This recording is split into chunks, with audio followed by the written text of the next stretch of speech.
Estamos de regreso aquí en Cuesta Arriba, Salud Financiera. Gracias por continuar con nosotros, como lo hace todos los días en punto de las 12 del mediodía en el 8.3 de Televisión Abierta. Y recuerda que también vía streaming nos puede seguir en www.unife.mx.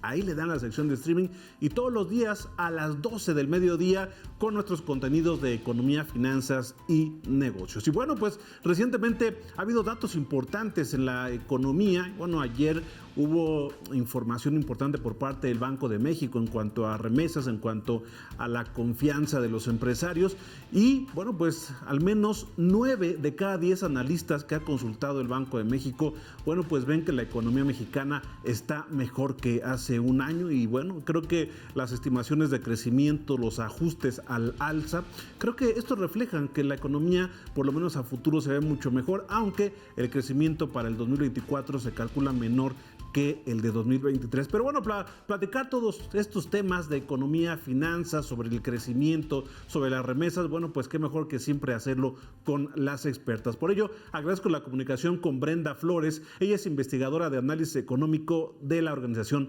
México Cómo Vamos. Brenda, ¿cómo estás? Muy buenas tardes, gracias por la comunicación. Muy bien, Carlos, buenas tardes. Oye, Brenda, bueno, pues mira, platicando sobre esta encuesta que hace el Banco de México con varios especialistas, pues sí, parece que hay un optimismo, ¿no?, sobre la economía nacional. Hay que recordar que el año pasado nadie pensaba que íbamos a crecer por lo menos cerca del 3% y ahora ya las estimaciones están arriba. ¿Por qué? ¿Qué es lo que da estas indicaciones, digamos, a que los empresarios sean más pues optimistas y que vean el panorama positivo en la economía nacional, Brenda? Sí, claro, pues realmente el año pasado prácticamente solo Hacienda calculó que creceríamos este año alrededor del 3% y en ese entonces pues hubo muchos comentarios de que pues eso era prácticamente inalcanzable. Recordemos que a inicios de este año, en enero todavía en la encuesta justamente que nos comparte Banco de México cada mes sobre las expectativas de los especialistas en economía en el sector privado, pues estaba por abajo del 1%, entonces incluso fue una noticia que en mayo ya esperamos que íbamos a crecer este año más del 2% y ahora la noticia en estas últimas dos encuestas, en la de agosto y en la de septiembre, ha sido pues que ya la expectativa es que crezcamos por arriba del 3%. Y aquí viene mucho la razón de que principalmente el año pasado, a finales y todavía a inicios de este año, se esperaba una recesión en Estados Unidos y pues eso definitivamente afectaría en nuestra economía también, por lo que pues era limitada la expectativa de crecimiento para México. Ahora pues realmente cada vez es una menor probabilidad de que suceda esta recesión, lo cual pues también han beneficiado en las expectativas para nuestro país. También hemos visto un incremento consistente en la masa salarial real en nuestro país. También esta mayor inversión que hemos también monitoreado desde México Cómo Vamos y vimos que pues principalmente ante las obras de infraestructura que se están dando en esta administración y tanto por lo que está representando el nearshoring para nuestra economía, pues también estas expectativas indican que probablemente tenga efectos positivos este año también, que nos siga beneficiando esta relocalización de las cadenas de suministro hacia México, ya que estamos tan cerca de Estados Unidos, el mercado más grande del mundo, entonces pues que realmente esa gran ventaja se siga reflejando, así como también, ya lo hablaremos un poco después, pero pues esta alza en las remesas que ha sido también muy constante, la desaceleración en la inflación, que también, por ejemplo, el año pasado se esperaba que este año todavía cerráramos por arriba del 5.3%, ahora ya la expectativa es menor, es que cerremos por alrededor del 4.6%, entonces pues todas estas revisiones también han incrementado la expectativa para nuestro crecimiento, pero pues aquí la parte también como que matiza un poco las partes que no son tan positivas es que sí, aunque también se ha revisado al alza el crecimiento para 2024, pues este sigue siendo bajo, un crecimiento de por debajo del 2%, como bien mencionabas, y también pues haciendo esta comparación siempre hay que pensar que no solo basta con ver el agregado del PIB, sino también es muy importante ver cómo estamos en el PIB per cápita, es decir, como de este gran pastel, de cuánto le toca a cada quien. y entonces ahí estamos en los niveles de PIB per cápita similares a los de 2016, lo cual pues nos está hablando de 7 años de pues un estancamiento, bueno, de retroceso y ahora estancamiento en ese indicador, por lo que pues si bien ya recuperamos los niveles prepandemia, nos tomó mucho tiempo y en todo ese tiempo estuvo creciendo también la población en nuestro país, entonces pues ahora necesitaríamos todavía mayor crecimiento, definitivamente mayor a 3% es positivo, pero sigue siendo insuficiente considerando la población. Y ya dentro de esta misma encuesta de Banco de México también nos habla de qué se espera del tipo de cambio y ahí también pues las noticias positivas, se sigue esperando un peso más fuerte tanto este año como el siguiente. Bueno, para el siguiente se queda bastante estable en 18,77, pero para este año se espera que cierre alrededor del 17,64%. Entonces todavía es más fuerte que lo que habíamos esperado en el mes pasado, pero también hay que tener en consideración que un peso caro no es beneficioso para todos. También justamente tenemos un micrositio en México, cómo vamos, en el que explicamos a fondo todo esto del tipo de cambio que está pasando y sobre todo hacemos énfasis en esta parte en la que, pues si bien beneficia a quienes tengan deudas, obligaciones en dólares, como por ejemplo importadores, y demás que les beneficie tener el peso más fuerte porque compran, por ejemplo, insumos en el mercado internacional y entonces les sale más barato. También está la parte contraria que también perjudica a quienes reciben ingresos del exterior, como son las familias receptoras de remesas, por ejemplo, porque pues cada vez reciben menos pesos por los dólares enviados, así como pues también pues, por ejemplo, exportadores, que pues sus precios también se están encareciendo y se está perdiendo la competitividad de ellos en el mercado internacional. Entonces también ahí hay que ver que estos factores positivos que habíamos visto también para el crecimiento y también para el tipo de cambio, pues hay que ver qué tan sostenibles son. Y, por ejemplo, hablábamos del impacto que puede tener en la economía actual las obras de infraestructura que están representando un gran inversión o gasto de dinero, ya veremos si es realmente inversión, Sí, sí. porque pues, no sabemos realmente el impacto tanto social como económico, porque no hay estudios que nos avalen cómo va a ser el impacto más a mediano plazo, pero pues por ahora estas son como las condiciones en el corto plazo para 2023.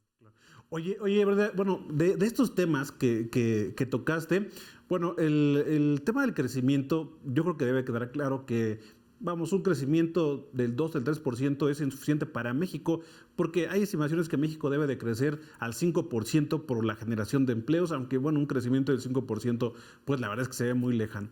Pero en este sentido, esta parte del crecimiento para 2023-2024 que comentabas sobre que esto se está dando porque ya se está, pues, si no descartando, por lo menos pateando hacia más adelante esta recesión en Estados Unidos. Allá en México, ¿cómo vamos? ¿Consideran que esta recesión va a llegar allá en Estados Unidos? Porque para muchos es inminente. ¿Ustedes cómo lo ven?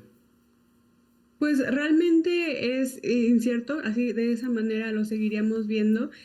Pues sí, parecía, por ejemplo, el año pasado parecía inminente que en la segunda mitad de este año Ujú. entraría en recesión y al final no se materializó. Entonces, sí vemos posible que se dé este famoso soft landing, este como aterrizaje suave en el que era muy poco probable que subiendo tanto las tasas de interés para enfrentar la inflación, aún así no se afectara el empleo, no se afectara la actividad económica y eso es lo que se está viendo. Esperemos que así sea, pero sí sigue sin descartarse, solo ha bajado considerablemente la probabilidad de Sí. esa recesión, pero sí, cada vez es menos probable, pero pues también hay que considerar que vienen otros factores el próximo año, por ejemplo, pues en general este contexto político electoral que también pues se va a dar esa coincidencia de que haya elecciones en ambos países, tanto en Estados Unidos como en México, lo cual también siempre termina afectando pues, las expectativas de nuestro país. Es posible ver también un encarecimiento ahí del tipo de cambio, que se fortalezca todavía más el dólar, como lo hemos estado viendo ya en esta semana, Ujú. por ese tipo de incertidumbre, que siempre que hay cierta incertidumbre, recordemos que los capitales se refugian en las monedas más seguras, que pues es el caso del dólar, por ejemplo. Sí, sí, sí. Y también, ajá, y también por lo mismo de que sigue elevada la presión inflacionaria en Estados Unidos, pues también hay esa expectativa de que tal vez sí se dé otro incremento de la Fed, lo cual también pues cambiaría ya esa diferencia en las tasas de nuestro país con el de Estados Unidos, lo cual haga menos atractivo nuestro país y todavía pues ahí eso podría ser un riesgo para elevar el tipo de cambio, así como pues está viendo esta eh, tanto la desaceleración en China como ahora los conflictos por las huelgas en las armadoras en Estados Ujú. Unidos que también podrían tener un efecto en México por una posible menor entrada de dólares al final por ese impacto en nuestras exportaciones de autos también. Entonces, pues son muchos factores que se van a seguir conjugando, que sabemos que si algo es difícil es realmente pues predecir, pronosticar, en verdad ha resultado tan difícil. Ahora pueden ver nuestra gráfica que sacamos esta mañana en México, la mañana de ayer en México, cómo vamos sobre las expectativas de lo que teníamos al principio del año, el Ujú. año pasado, y cómo están ahora y cómo se ha movido.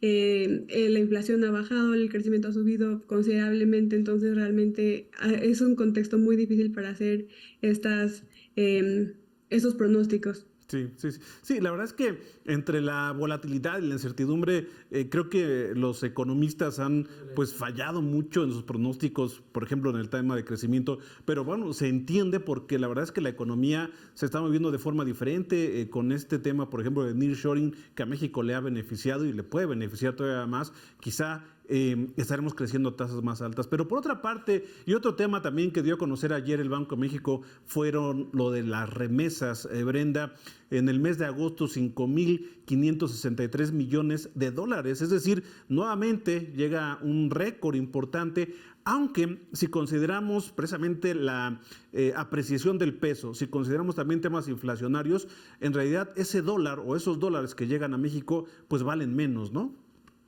Sí, exactamente. Esos últimos 4 meses ha estado constantemente en niveles máximos, muy cercano al nivel máximo de lo que habíamos visto en la recepción de remesas en nuestro país.